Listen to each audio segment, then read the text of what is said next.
वर्ष 2016 की बात है। पेशे से इंजीनियर रेलवे के एक बड़े अधिकारी की सेवानिवृत्ति में केवल 2 साल बचे थे।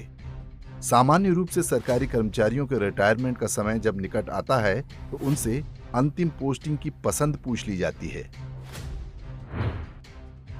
पसंद की जगह अंतिम पोस्टिंग इसीलिए दी जाती है ताकि कर्मचारी अपने अंतिम 2 साल में मकान इत्यादि बनवा ले और रिटायर होके सेटल हो जाए और आराम से रह सके। पर उस अधिकारी ने अपनी अंतिम पोस्टिंग मांग ली ICF integral coach factory Chennai में, जहां रेल के डिब्बे बनाने वाला कारखाना है। रेलवे बोर्ड के चेयरमैन ने उनसे पूछा कि क्या इरादा है। वो इंजीनियर बोला, अपने देश की अपनी खुद की सेमी हाई स्पीड ट्रेन बनाना चाहता हूं। ये वो समय था जब देश में 180 किलोमीटर प्रति घंटा दौड़ने वाले स्पेनिश टैल्गो कंपनी के रेल डिब्बों का ट्रायल चल रहा था। ट्रायल सफल था, पर वो कंपनी 10 डिब्बों के लगभग 250 करोड़ रुपए मांग रही थी और तकनीक स्थानांतरण का करार भी नहीं कर रही थी।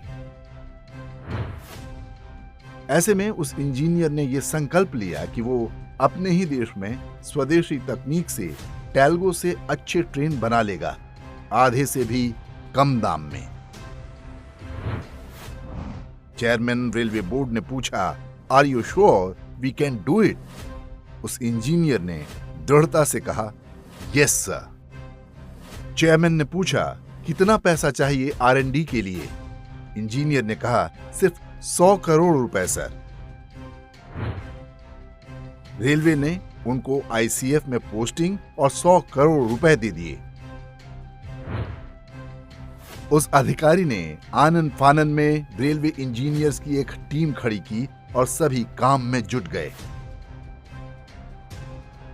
2 साल के अथक परिश्रम से जो नायाब प्रोडक्ट तैयार हुआ उसे हम ट्रेन 18 या वंदे भारत के नाम से जानते हैं। और जानते हैं 16 डिब्बे की इस ट्रेन की लागत कितनी आई? सिर्फ 97 करोड़, जबकि टैल्गो सिर्फ 10 डिब्बों के 250 करोड़ मांग रही थी। ट्रेन 18 भारतीय रेल के गौरवशाली इतिहास का सबसे नायाब हीरा है। इसकी विशेषता यह है कि इसे खींचने के लिए किसी इंजन की आवश्यकता नहीं पड़ती, क्योंकि इसका हर डिब्बा खुद में सेल्फ प्रोपेल्ड है, क्योंकि हर डिब्बे में मोटर लगी है। 2 साल में तैयार हुए पहले रैक को वंदे भारत ट्रेन के नाम से वाराणसी और नई दिल्ली के बीच चलाया गया। रेलवे कर्मचारियों की उस टीम को इस शानदार उपलब्धि के लिए क्या इनाम मिलना चाहिए था?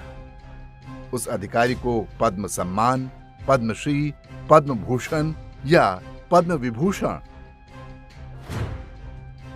15 फरवरी 2019 को जब प्रधानमंत्री नरेंद्र मोदी ने ट्रेन 18 के पहले रैक को वाराणसी के लिए हरी झंडी दिखा के रवाना किया तो उस भव्य कार्यक्रम में इसे बनाने वालों को बुलाया ही नहीं जा सका, क्योंकि पूरी टीम के ऊपर विजिलेंस की जांच चल रही थी। विपक्ष में बैठे लोग इस उपलब्धि को, नए भारत की नई रेलगाड़ी को पचा ही नहीं पा रहे थे। उन्होंने आरोप लगाया कि ट्रेन 18 के कलपुर्जे खरीदने में टेंडर प्रक्रिया का पालन नहीं हुआ। ICF ने अगले 2 साल यानी 2020 तक ट्रेन 18 के 100 रैक बनाने की महत्वाकांक्षी योजना बनाई थी, पर नई ट्रेन बनाना तो दूर, पूरी टीम ही विजिलेंस जांच में उलझ कर रह गई। सभी अधिकारियों, इंजीनियरों को ICF से दूर अलग अलग स्थानों पर भेजना पड़ गया। भारत विरोधी ताकतें, सत्तालोलुप विपक्ष अपने इरादों में काफी हद तक कामयाब हो गया। केवल अच्छे लोगों की चुप्पी के कारण हमेशा देशभक्तों का बलिदान हुआ है। साल भर जांच चली पर कुछ नहीं निकला, कोई भ्रष्टाचार था ही नहीं, सो निकलता क्या? कहां तो 2 साल में 100 रैक बनाने वाले थे, एक भी नहीं बना। जांच और R&D के नाम पर 3 साल बर्बाद हुए, वो अलग। अंततः वर्ष 2022 में उसी इंटीग्रल कोच फैक्ट्री ने उसी तकनीक से 4 रैक और बनाए, जिन्हें अब अलग अलग रूटों पर चलाया जा रहा है। उन होनहार इंजीनियर का नाम था सुधांशु मणि। वर्ष 2018 में वे रिटायर हो गए। इस देश में ट्रेन 18 जैसी विलक्षण उपलब्धि के लिए उनके हाथ केवल इतनी उपलब्धि आई कि आज भी अधिकांश भारतीय उनके बारे में नहीं जानते। अपनी कहानी पर उन्होंने एक पुस्तक लिखी है जिसका नाम है माई ट्रेन 18 स्टोरी।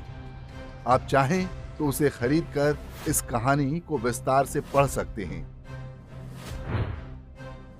पिछले दिनों जब एक वंदे भारत ट्रेन भैंस से टकरा गई और उसका अगला हिस्सा क्षतिग्रस्त हो गया तो फिर से उसकी डिजाइन की आलोचना आरंभ हो गई। विपक्षी नेताओं ने व्यंग किए। भारतीय मीडिया ने वंदे भारत की सुरक्षा पर प्रश्न चिन्ह उठाते हुए लेख छापे, जबकि अगले ही दिन ट्रेन फिर से पटरी पर दौड़ रही थी, क्योंकि आगे का वह हिस्सा बड़ी आसानी से बदला जा सकता था। वैसे ही जैसे कोई कार पंचर हो जाए तो उसकी स्टेपनी बदली जाती है। केंद्र सरकार ने ट्रेन 18 बनाने वाले अधिकारियों पर थोपे गए झूठे केस तो हटवा दिए, लेकिन उनके करियर में हुए नुकसान की भरपाई कौन करेगा? वंदे भारत ट्रेनें नए नए रूट पर दौड़ रही हैं। अधिक किराए के बावजूद हर जगह उनकी मांग है। ये कहानी बताती है कि भारत के अंदर और बाहर ऐसे ढेरों शत्रु बैठे हैं जिन्हें भारतीयों का हित सहन नहीं होता। ये विदेशी शत्रुओं से भी अधिक खतरनाक हैं। हमें एक सजग नागरिक के रूप में इन्हें पहचानना और रोकना होगा।